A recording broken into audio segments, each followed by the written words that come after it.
Hello friends, ఈరోజు మనం మంచి రుచికరమైన క్యాప్సికమ్ క్యారెట్ టమాటా పచ్చడి ఎలా తయారు చేసుకోవాలో చూద్దాము. దానికి కావాల్సిన పదార్థాలు: క్యారెట్ ఒకటి, 3 క్యాప్సికమ్ తీసుకోండి, ఒక 3 పచ్చగా ఉన్న టమాటాని తీసుకోండి, పచ్చిమిర్చి ఒక 7 తీసుకోండి, వెల్లుల్లి రెబ్బలు 2, చిన్నవైతే 2, పెద్దదైతే 1 తీసుకోండి, చిన్న నిమ్మకాయ సైజ్ అంతా చింతపండు, ఆయిల్ మనకి పచ్చడికి సరిపడ తీసుకోండి, జీలకర్ర 1 స్పూను,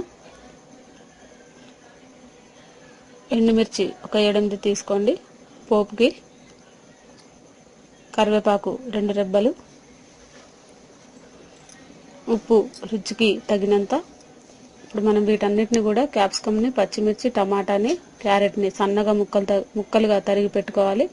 వీటన్నిటిని ఆయిల్లో ఫ్రై చేయకుండా ముందుగా ఒక మిక్సీ బౌల్లో వేసుకొని వీటన్నిటిని కూడా గ్రైండ్ చేసుకోవాలి మెత్తగా.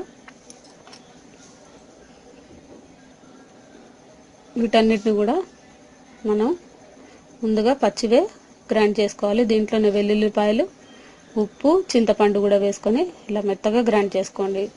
కావాల్సిన వాళ్ళు కొద్దిగా కోర్సుగా కూడా గ్రైండ్ చేసుకోవచ్చు. ఇప్పుడు మనం 2 స్పూన్ల ఆయిల్ వేసుకొని పోపు వేసుకుందాము. జీలకర్ర కొద్దిగా, దీంట్లోనే ఎండుమిర్చి తొడిమలు తీసి చిన్నగా కట్ చేసుకొని వేసుకోండి. దీంట్లోనే కరివేపాకు కూడా వేసుకొని కొద్దిగా వేగిన తర్వాత ఈ పచ్చడిని దీంట్లో పోపు వేసుకోవాలి. ఇది మనకి పచ్చివాసన పోయేంత వరకు కొద్దిగా ఫ్రై చేసుకోండి, లేదంటే కొద్దిగా పచ్చివాసన లాగా వస్తుంటుంది. ఒక 10 నిమిషాలు మనం లో ఫ్లేమ్లో ఫ్రై చేసుకుంటే సరిపోతుంది. దీంట్లో ఉప్పు కూడా సరిపోయిందో లేదో చూసుకొని కావాలంటే మరికొంత వేసుకోవచ్చు. ఇప్పుడు మనకి ఇది రెడీ అయిపోయింది. ఇది దోశలకు కూడా బాగుంటుంది. మనకి ఇది రైస్లో కూడా, వేడి రైస్లో కూడా తినడానికి కూడా ఎంతో రుచిగా ఉంటుంది. చివరిగా మనం కొద్దిగా కొత్తిమీర వేసుకుంటే ఈ ఫ్లేవర్తోని చక్కటి రుచితో ఈ క్యాప్సికమ్, క్యారెట్, టమాటా పచ్చడి రెడీ.